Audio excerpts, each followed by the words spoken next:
Sir ଏବେ ନିକଟରେ ଗୋଟେ ମାଇନ୍ସର ଡେପୁଟି ଡାଇରେକ୍ଟରଙ୍କ ଘରୁ 4 କୋଟିରୁ ଅଧିକ ଟଙ୍କା ବାହାରିଲା। ଗୋଟେ ସରକାର ସବୁବେଳେ ପ୍ରପର୍ଟି ଡିଟେଲ୍ସ ମାଗନ୍ତି ସରକାରୀ ଅଧିକାରୀଙ୍କୁ ଯେ ସଠିକ୍ ସମୟରେ ଡିଟେଲ୍ସ ଦିଅନ୍ତୁ, କିନ୍ତୁ ଡିଟେଲ୍ସ ଦେଉନାହାନ୍ତି। ତାପରେ ଏମିତି ଭିଜିଲାନ୍ସ ରେଡ଼୍ରୁ କୋଟି କୋଟି ଟଙ୍କାର ସମ୍ପତ୍ତି ବାହାରୁଛି। ସମ୍ପତ୍ତି ତାଲିକା ଦେବା ପାଇଁ ନିୟମ ରହିଛି, ସେ ଆଇଏଏସ୍ ଅଫିସରଙ୍କ ଠାରୁ ଆରମ୍ଭ କରି ତଳ ପର୍ଯ୍ୟନ୍ତ।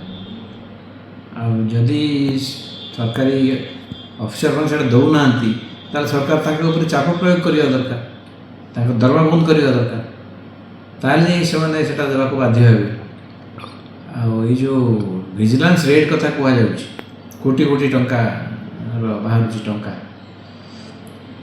ସେଟା ତ କେବଳ ଏଇ ଜଣେ ଲୋକ ନୁହଁ, ଆହୁରି ଅନେକ ଏଭଳି କେସ୍ ସବୁ ବାହାରିଛି। କେଉଁଠି କ୍ୟାସ୍ରେ ବାହାରୁଛି, କେଉଁଠି ବିଭିନ୍ନ ପ୍ରକାରର ସମ୍ପତ୍ତି ଆକାରରେ ବାହାରୁଛି, ଇମୋଭେବଲ୍ ପ୍ରପର୍ଟି ହିସାବରେ ବାହାରୁଛି।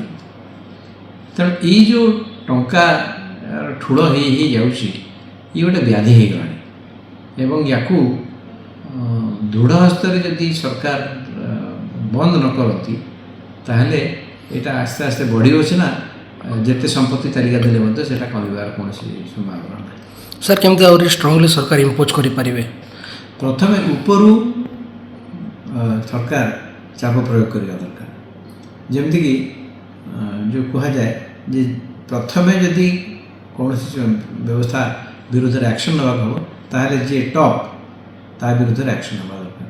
ଯଦି ଟପ୍ ଉପରେ ଆକ୍ସନ୍ ହେବ, ତାହେଲେ ଆପେ ଆପେ ତଳେ ସମସ୍ତେ ଠିକ୍ ବାଟରେ ପଡ଼ିଯିବେ।